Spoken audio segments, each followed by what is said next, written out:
오늘도 말씀으로 깨닫는 여러분 되시기 바랍니다. 신혼여행으로 저는 태국을 갔습니다. 태국을 방문하면서 느낀 점은 태국은 뼛속까지 불교 나라구나 라는 생각을 하게 됐습니다. 가는 곳마다 절, 가는 곳마다 중, 가득가득합니다.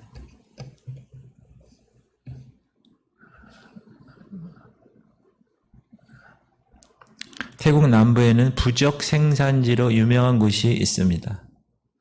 그 부적을 용하다는 스님이 쓴 부적입니다. 근데 그 부적을 통해서 이적이 나타났습니다. 기적이 나타났어요. 그리고 난 후에 소문이 나기 시작했어요.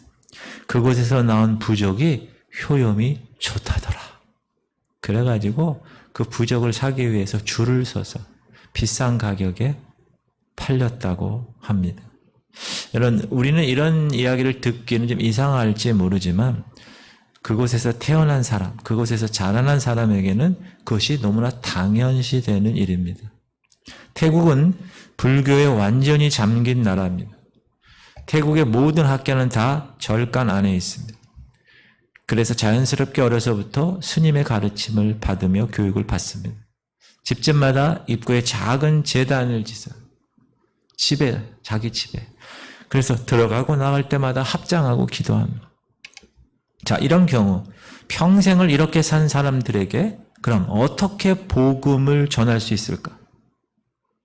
뼛속까지 깊숙이 스며 있는 이 견고한 불교의 진을 다 때려 부시고 뚫고 복음을 전한다는 것은 쉬운 일이 아닙니다. 그러나 본문 성경을 보니까 하나님의 능력과 은혜가 있으면 그 모든 견고한 진을 뚫고 복음이 그 안에 들어가게 되는 거예요. 할렐루야. 너무나 귀한 거예요. 자, 태국보다 더하면 더했지 결코 덜하지 않은 곳이 있습니다. 바로 오늘 본문에 나오는 도시 에베소입니다. 지난주에도 말씀드렸듯이 이 에베소라는 도시는 헬라 종교의 중심지입니다.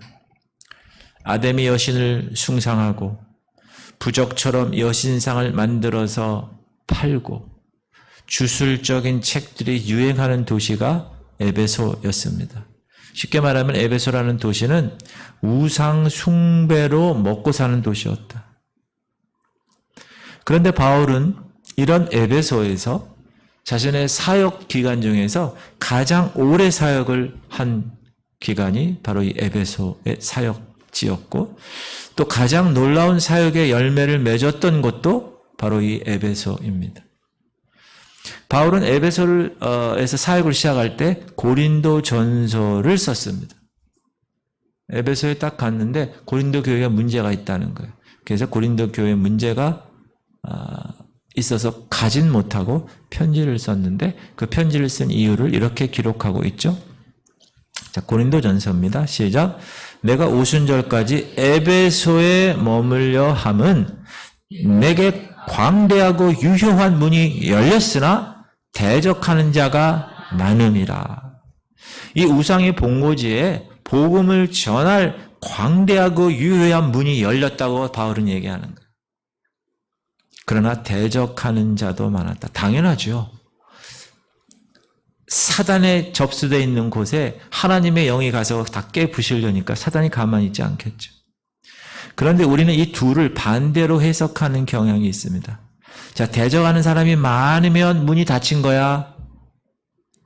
문이 열렸다는 것은 순탄대로야. 이렇게 생각할 수가 있습니다. 그러나 그렇지 않습니다. 여러분, 복음의 역사는 극심한 대적과 극심한 반대 속에서 이루어진 것이 복음의 역사입니다.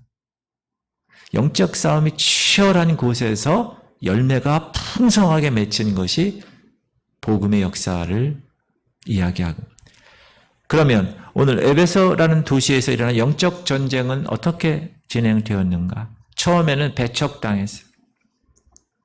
8절 읽어보면 바울이 회당에 들어가 석 달 동안 담대히 하나님 나라에 관하여 강론하며 권면하되 어떤 사람은 마음이 굳어 순종하지 않고 무리 앞에서 이 돌을 비방하거늘 바울이 그들을 떠나 제자들을 따로 세우고 두란노 소원에서 날마다 강론하니라. 처음 3개월 동안 회당에서 하나님의 나라에 대한 말씀을 선포했죠.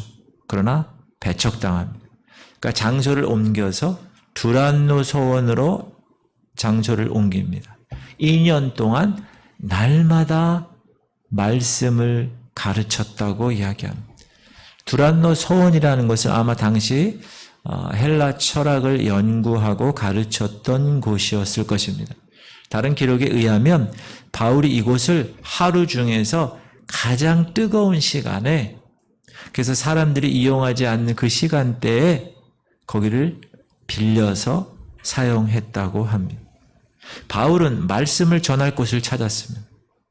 그곳이 어디든 말씀 전할 수만 있으면 그곳을 가서 하나님의 말씀을 전했습니다. 바울이 나중에 이 에베소 장로들과 과거를 회상하면서 사도행전 20장에 이렇게 얘기하죠. 시작.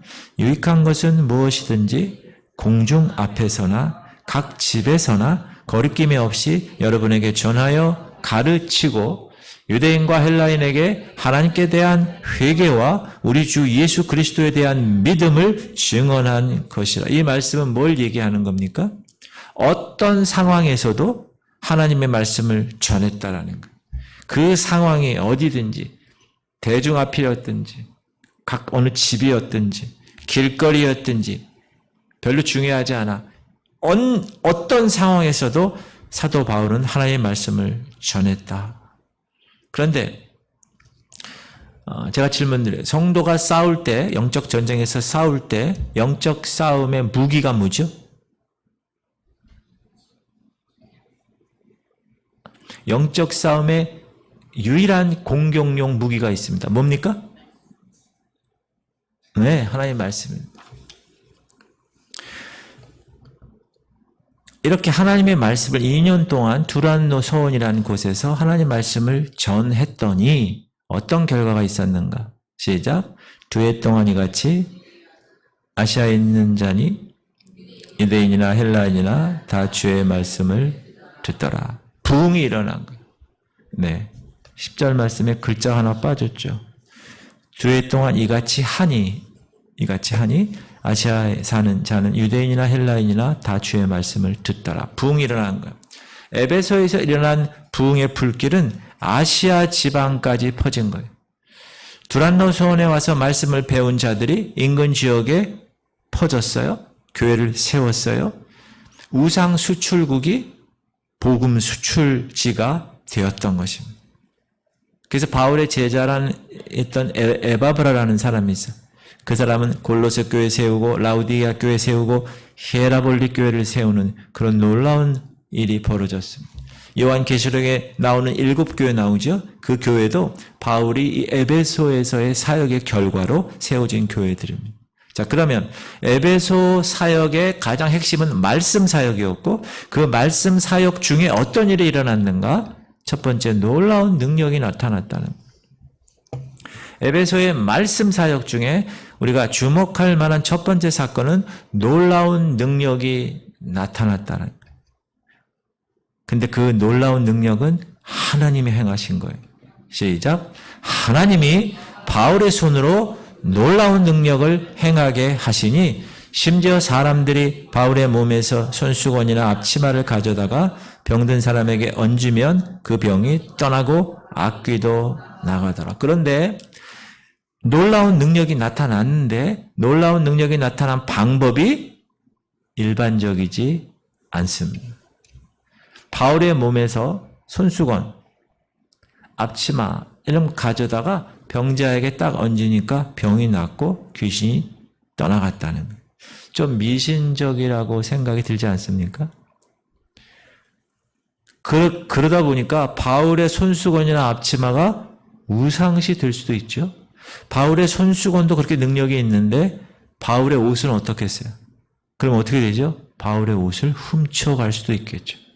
왜? 더 큰 능력이 일어날 것 같으니까. 그런데 그런 생각이 실제로 일어났습니다.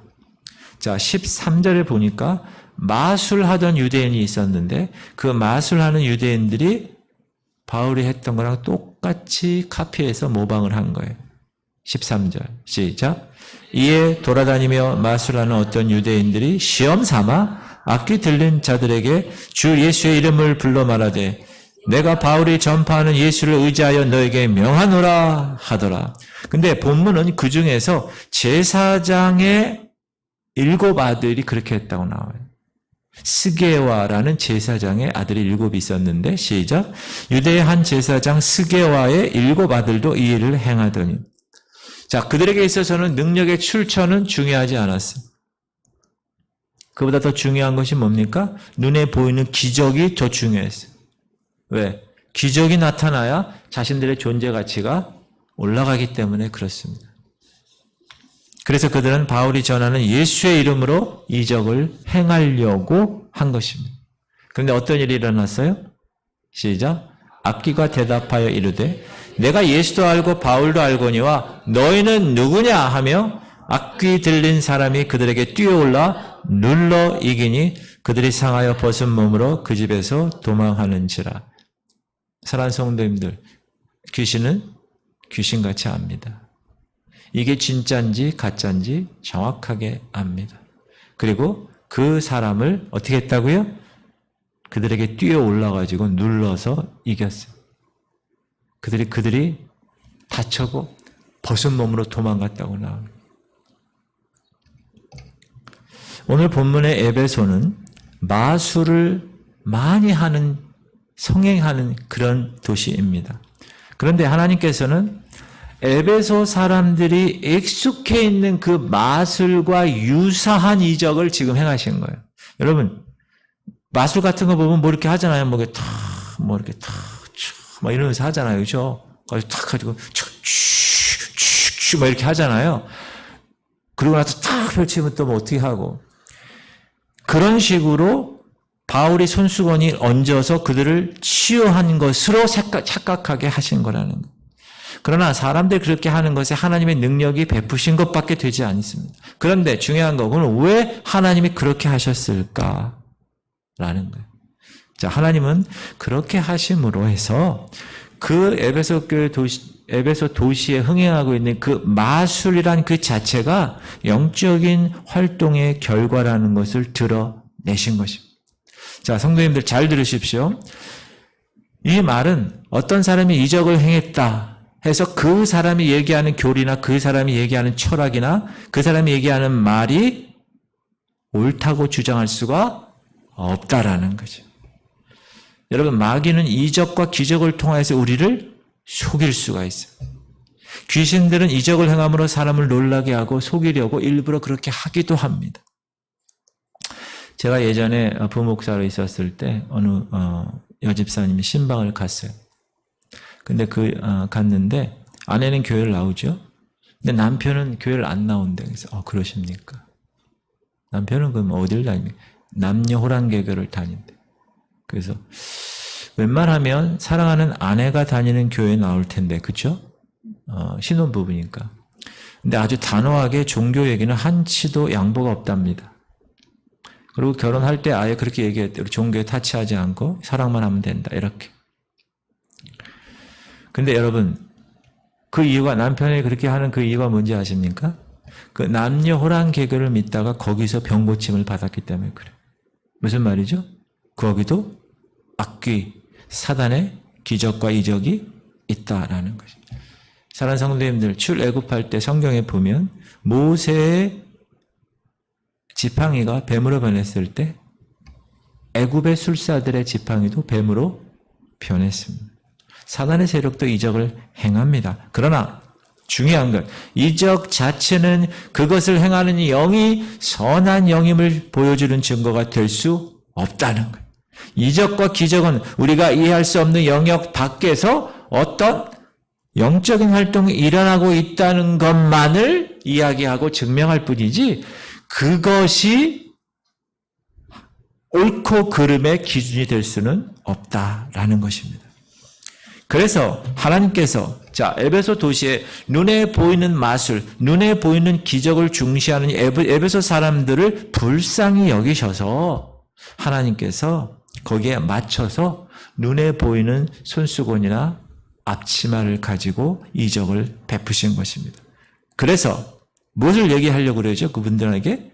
에베소 사람들에게 그 이적과 기적의 능력보다 그 능력의 출처가 더 중요하다는 것을 알게 하기 위해서 그렇게 베푸신 것입니다.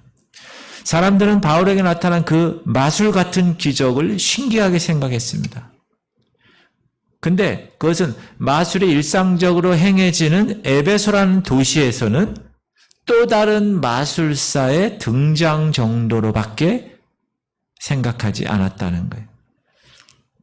그래서 제사장의 아들, 제사장 스게와의 7 아들 사건은 이 사건을 통해서 바울이 전하는 하나님의 복음은 그들의 마술과는 근본적으로 다르다라는 것을 알게 해준 사건이었다.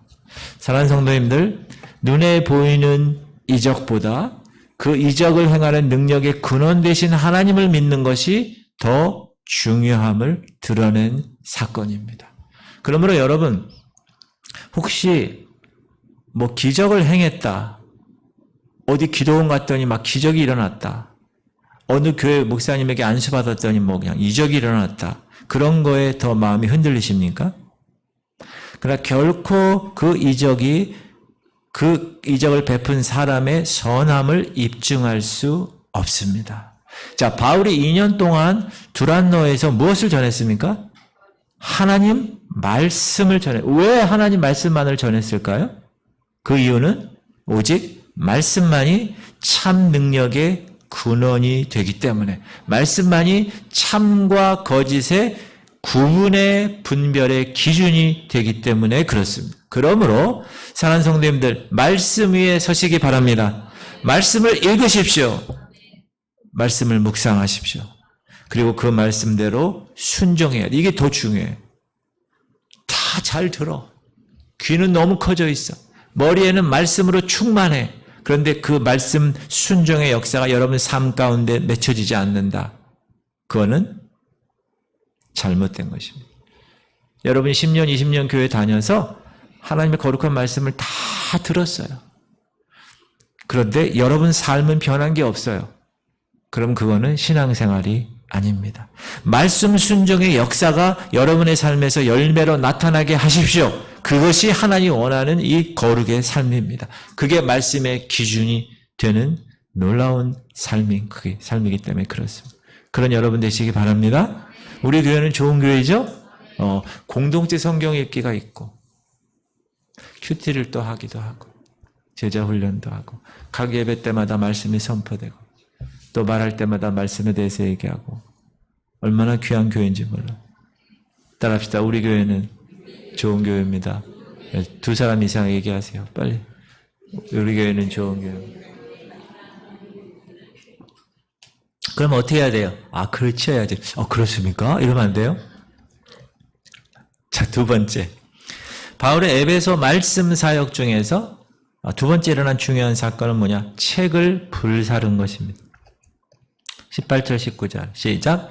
믿은 사람들이 많이 와서 자복하여 행한 일을 알리며 또 마술을 행하던 많은 사람이 그 책을 모아 가지고 와서 모든 사람 앞에서 불사르니 그 책값을 계산한 즉 은 5만이나 되더라. 여러분, 우리나라에서의 독특한 일이 하나 있는데 그게 뭐냐 하면 대학 입시 수능 시험이 끝나고 나면 그 바로 끝난 직후에 이 재활용 수거일에는 책이 엄청 많이 나온대. 왜 그렇죠? 지긋지긋한 그 책, 수험생들이 미련 없이 책을 버리기 때문에 그렇습니다. 자, 오늘 본문에도 성령의 역사가 이제 에베소에서 일어났어요. 그러니까 마술에 사용하던 책을 미련 없이 태웠어요. 그런데 그것이 자그만치 은 5만이라서 은 5만. 여러분, 은 5만이 어느 정도의 값어치가 있는 금액인가? 성인 한 사람의 하루 품삯이 얼마죠? 한 10만 원 되나요? 손집사님. 일당. 그 정도 되잖아요, 10만 원. 네, 더 돼요? 10만 원 정도 돼. 그걸 한 드라크마라 그래, 드라크마. 성인 하루 품삯이 은 5만이면은 5만 일이 되는 거예요. 5만 일. 하루 품삯을 10만으로 계산하면 얼마냐? 50억에 해당되는 책을 불살랐다는 거예요. 얼마요? 50억. 대단한 책을 불살른 거예요. 자, 에베소에는 고대 3대 도서관의 하나인 셀수스 도서관이 있어요. 근데 이 도서관에 당시에 15,000권이 있다는 거예요. 도서가. 근데 이 도서 중에서 마술에 관한 책이 많았다는 거예요. 그런데 여기서 중요한 게 있어요. 이 책을 태운 사람들이 누구냐? 믿는 사람들. 이 엄청난 마술을 하는 책은 마술하는 우상 숭배들의 책이 아니라 에베소 교회 성도들의 책이었다는 거예요. 이 말은 뭐냐? 교회 내에서 성도들도 마술에 행하던 습관에, 왜? 그 에베소 도시가 원래 그런 도시니까. 습관에 빠져서 어떠한 모양이든지 마술과 연관된 일을 계속 참여했음을 자백한 겁니다. 에베소 도시 문화 자체가 이렇게 우상과 직결되어 있음을 집착하는 대목이죠. 제가 처음에 서도에서 태국 얘기했을 때 지나가도 거긴 다 스님, 다 사원, 다 불교 이런 거잖아요. 마찬가지로. 그런데 바울이 두란노라는 곳에서 거기서 2년간 날마다 하나님의 말씀을 열심히 전했습니다. 그랬더니 열매가 맺힌 겁니다. 사랑하는 성도님들, 복음으로 거듭난 이후에도 잘 들으세요. 복음으로 거듭난 이후에도 말씀의 양분을 지속적으로 공급받아야 합니다. 그래야 성장하는 거예요. 시작. 하나님의 말씀은 살아있고 활력이 있어 좌우의 날선 어떤 검보다도 예리하여 혼과 영과 및 관절과 골수를 찔러 쪼개기까지 하나며 또 마음의 생각과 뜻을 판단하나니. 하나님의 말씀은 수술용 칼 같다는 거예요. 수술용 칼. 거기 여러분 혼, 영, 관절, 골수 눈에 보여요? 안 보여요? 다 안 보이는 것들이에요. 그런 눈에 안 보이는 것들까지 다 찔러서 쪼개가지고 거기에 있는 다 고름덩어리 다 수술해낸다는 거예요. 뭐가? 하나님의 말씀이. 하나님의 말씀은 살아있는 것이니까.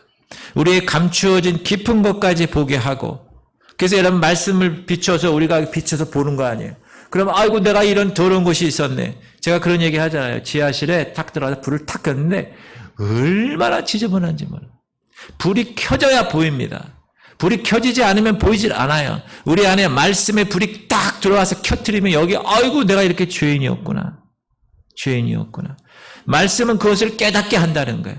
그리고 그의 죄의 습성으로부터 떠나도록 하는 일을 누가 한다고요? 말씀이 하는 거예요. 말씀이 기준이니까. 사랑하는 성도님들, 우리 안에 불살라야 할 남아있는 죄의 습성이 무엇입니까? 여전히 세상적인 방법, 성공, 세상적인 부를 추구하는 것, 자기 변명하고 교만의 습성하는 것, 자기 중심적인 판단으로 지체들을 비난하고 비방하는 것. 여러분 이거 너무나 용납되지 않는 거예요. 이거는 자기 중심적으로 판단해. 교회 일도 자기가 판단해서 자기가 비판해. 그건 자기 생각이 기준인 거예요. 우리 안에 불살라야 할 그런 죄의 습성을 여러분 어떻게 해요? 다 불태워야 됩니다. 주님의 말씀의 빛 가운데 드러나기를 기도해야 합니다. 그것이 아무리 지난 거, 아주 소중한 거, 나는 그거 없으면 못 살아. 그런 거 할지라도 그것이 말씀 앞에 잘못된 것이다. 그러면 다 잘라내야 돼. 하나님 앞에 자복해야 돼요. 불태워버려야 되는 것입니다. 그래야 여러분이 정결한 사람이 되는 거예요. 그래서 하나님의 영이 여기 임하는 거예요. 그렇지 않으면 여기 임할 수가 없어요. 성령의 사람이 될 수 없어요. 성령의 열매 맺힐 수가 없어요. 그런 사람. 그러므로 자기 변명하는 사람, 아주 교만한 사람, 성도들 간에 자기 중심적으로 판단하고 지체들 비난하는 사람, 여러분 다 불살라야 합니다. 불살라서 다 깨끗하게 온전하게 주님이 원하시는 그 말씀의 능력만 기준이 되어서 그것이 신앙의 토대가 되어서 달려나가는 교회, 달려나가는 성도 다 되실 수 있기를 주 여러분을 축원합니다. 우리 교회는 그런 교회예요. 그런 교회가 될 걸 믿습니다. 저는 그거를 강조하기 때문에 그렇지 않는 사람들 용납하지 않을 거예요. 교회 공동체에서. 왜? 교회를 흔들고 있으니까. 자, 바울의 에베소 말씀 사역 가운데 주목할 만한 세 번째 사건은 바울을 대적하는 소동이 일어났다는 거예요. 23절 시작. 그때쯤 되어 이 도로 말미암아 적지 않은 소동이 있었으니. 자, 오늘 본문을 20절까지 읽었는데 이후에 또 하나의 중요한 사건이 있는데 바울이 에베소 사역을 마무리하고 떠날 쯤 돼서 적지 않은 소동이 일어났습니다. 뭐냐? 데메드리오라는 은장색이 있습니다. 은장색이라는 것은 은으로 세공해서 밥을 먹고 사는 사람, 직업으로 뭘 만들었을까요? 아데미 신상 모형을 만들어서, 쉽게 얘기하면 우상을 만들어서 팔아서 돈벌이 하는 사람이 데메드리오라는 사람이에요. 24절 시작. 즉 데메드리오라고 하는 어떤 은장색이 은으로 아데미의 신상 모형을 만들어 직공들에게 적지 않은 벌이를 하게. 그러니까 많이 한 거야.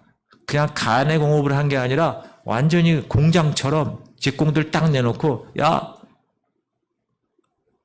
우상 만들어 팔아 이렇게. 그런데 에베소의 영적인 부흥이 지금 누구를 통하여? 바울을 통하여. 성령의 능력으로 바울을 통하여 부흥이 일어나니까 사람들의 인식이 바뀌기 시작하는. 그러니까 아담의 우상으로 통해서 존경받던 자신들을 불편한 시선으로 바라보게 되죠. 사람들이. 더 이상 장사가 되지 않죠. 경제적인 어려움이 겪게 되죠. 그래서 이 데메드리오는 어떻게 하죠? 안 되겠다. 이 머리가 끊어지겠다 생각해서 자신과 같은 직종에서 일하는 사람들과 같이 연합해서 선동합니다. 25절 시작. 그는 그 직공들과 그러한 영업하는 자들을 모아 이르되 여러분들도 알거니와 우리의 풍족한 생활이 이 생업에 있는데, 이 바울이 에베소뿐 아니라 거의 전 아시아를 통하여 수많은 사람을 권유하여 말하되 사람의 손으로 만든 것은 신이 아니라 하니 이는 그대들도 보고 들은 것이라. 우리의 이 영업이 천하여질 위험이 있을 뿐 아니라 큰 여신 아데미의 신전도 무시당하게 되고 온 아시아와 천하가 위하는 그의 위험도 떨어질까 하노라 하더라.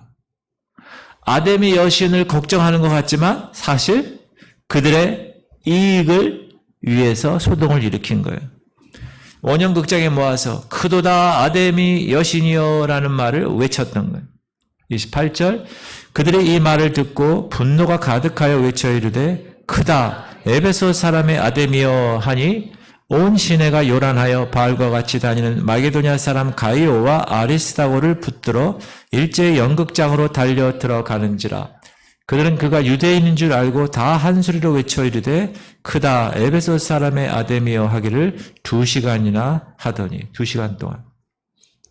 그런데 그 극장을 관리하는 서기관에 의해서 서기장 이 모든 소동이 무산됩니다. 어떻게 얘기하느냐? 신전의 물건을 도둑질하지도 아니하였고 우리 여신을 비방하지도 아니한 이 사람들을 너희가 붙잡아 왔으니 만일 데메드리오와 그와 함께 있는 직공들이 누구에게 고발할 것이 있으면 재판 날도 있고 총독들도 있으니 피차 고소할 것이요. 만일 그 외에 무엇을 원하면 정식으로 민회에서 결정할지라. 오늘 아무 까닭도 없는 이 일에 우리가 소요 사건으로 책망받을 위험이 있고 우리는 이 불법 집회에 관하여 보고할 자료가 없다 하고 이에 그 모임을 흩어지게 하니라. 너무 멋있지 않습니까? 우리가 이 사건을 통해서 알 수 있는 것은 뭡니까? 따라합시다. 하나님의 말씀을 꾸준히 가르치고 그 말씀에 순종하며 살아가면 그 사회가 변한다. 그 사실이에요. 자, 바울이나 그의 제자들이 직접 아데미 신상을 부수지 않았습니다. 아데미 신상의 수출을 막거나 그들의 영업을 바울이 방해하지 않았습니다. 그러나 말씀의 가치가 사회 속으로 흘러 들어가자 거기서 이와 같은 효과가 일어난 겁니다. 종교적인 변화뿐만 아니라 직업관과 경제계에 큰 변화를 일으켰다는 거예요. 누가? 바울을 통한 복음의 능력이 그렇게 됐다는 거예요. 사랑하는 성도님들, 세상에서는 자신들의 목적을 성취하기 위해서 힘을 과시합니다. 노조를 결성하지요. 연대를 이루어서 피켓을 들고 머리에 붉은 띠를 띠고 구호를 외칩니다. 자, 모든 시위가 잘못되었다고 얘기하는 것이 아닙니다. 세상 나라 방법과 하나님 나라의 방법은 근본적으로 다르다는 것을 이야기합니다. 세상 나라 방법은 어떻게 하는 거예요? 다 모아서 노조 결성하고 연대 이루어서 피켓 들고 머리에 붉은 띠 띠고 구호 외치고 물러가라 물러가라 그렇게 해서 힘을 모으는 것이 세상적인 방법이라면 하나님 나라의 방법은 성도 한 사람 한 사람으로부터 출발하는 것입니다. 하나님 말씀 앞에 자복한 그 한 사람, 하나님 말씀 앞에 완전히 굴복하는 순종한 그 한 사람, 그래서 그 한 사람 한 사람이 각자의 자리에서 일어나는 그 변화가 사회 변화의 원동력이 되었다는 거예요. 사랑하는 성도님들, 여러분의 삶 속에서 일하시는 그 말씀의 힘이 여러분의 가정을 바꾸고 여러분이 매일 예배 때 나와 하나님의 말씀을 듣고 그 말씀대로 순종하는 그 놀라운 그 변화의 모습으로 여러분의 직장의 문화가 바꾸어지기를 간절히 소망합니다. 그렇게 바꾸는 것이 진짜 변화예요. 오늘 우리는 본문 말씀을 통해서 바울이 에베소에서 3년간 말씀을 전했음을 압니다. 자, 두란노 소원에서 2년, 회당에서 6개월, 브리스길라와 아글레 집에서 나머지 기간들을 이렇게. 그리고 그 기간에 일어난 중요한 세 사건을 살펴봤어요. 자, 마술이 성행한 곳에서는 하나님이 마술 같은 이적을 행하셨고, 이를 통해서 그 기적이나 이적 자체가 중요한 것이 아니라 그 기적을 일으키는 능력의 출처가 중요하다는 것을 드러내셨고, 또한 성도들 안에 있는 그 죄의 습성들, 그 수십 년간 고착된 하나님 보시기에 아름답지 못한 그런 습성들이 하나님이 마술책을 불태움으로 드러내시듯이 드러내셨습니다. 그리고 말씀의 가치가 사회 전반에 변화를 주는 능력으로 나타난 것입니다. 할렐루야. 그래서 20절에 이렇게 결론을 맺죠. 시작. 이와 같이 주의 말씀이 힘이 있어 흥왕하여 세력을 얻으니라. 여러분, 이 본문을 이렇게 외쳐야 돼요. 주의 말씀이 힘이 있어 흥왕하여, 이렇게 하는 게 아니에요. 다시 한번 시작. 이와 같이 주의 말씀이 흥왕하여 세력을 얻으니라. 사랑하는 성도님들, 이처럼 주의 말씀은 힘이 있습니다. 아멘입니까? 주의 말씀은 놀라운 능력을 행합니다. 주의 말씀은 죄를 불태웁니다. 주의 말씀은 우상을 닫게 부시고 우상의 존재를 천하게 만듭니다. 여러분, 이런 말씀의 능력을 경험하시기 바랍니다. 말씀이 흥왕하게 되는 일이 이 지구촌 성결교회 안에 일어나기를 소원합니다. 하나님은 우리 속에 있는 죄의 습관들을 들춰내시고 다 불태우기를 원하고 계시는 거예요. 여러분 안에 있는 그 누구도 알지 못하는, 나만 갖고 있었던 그 수십 년간 있었던 그 죄의 습성들을 다 이 시간 불태우시길 바랍니다. 다 드러내게 하셨으면, 오늘 말씀을 듣고 깨달았다면 다 불태우시기 바랍니다. 나 이 영역을 절대 양보할 수 없어. 여러분, 그걸 불태워야 되는 거예요. 하나님 말씀 안에 나 여기까지는 도저히 내가 용납 못해. 그걸 불태워야 되는 거예요. 그래야 공동체가 살아나는, 그래야 말씀의 가치가 실현되는 변화가 이곳에 일어나는 거예요. 여러분 가정에 일어나는 거예요. 그래서 내 자신은 다 내려놓는 거예요. 그게 여러분 성령의 열매예요. 그게 주일날 얘기하는 팔복이에요. 그게 복된 사람이에요. 하나님의 거룩한 그 능력의 말씀에 거룩함이 여러분에게 임하기를 축원합니다. 자, 기도합시다.